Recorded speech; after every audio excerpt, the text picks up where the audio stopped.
નમસ્કાર, હું છું આશિષ દરજી. તમે જોઈ રહ્યા છો એસએમએ ન્યૂઝ. જોઈએ આજના સમાચાર. બહુચરાજીના ગ્રામ્ય વિસ્તારોમાં વાવાઝોડાની અસર. વાવાઝોડાના પગલે પથરા ઉડ્યા અને વૃક્ષો પડ્યા.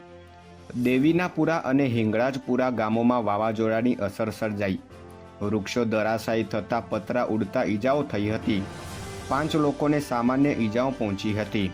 મહેસાણાના સાંસદ સભ્ય હરિભાઈ પટેલ અને બહુચરાજીના ધારાસભ્ય સુખાજી ઠાકોર તેમજ પ્રકાશભાઈ પી પટેલ મહેસાણા તાલુકાના મહામંત્રી ભાજપે સ્થળની મુલાકાત લીધી હતી.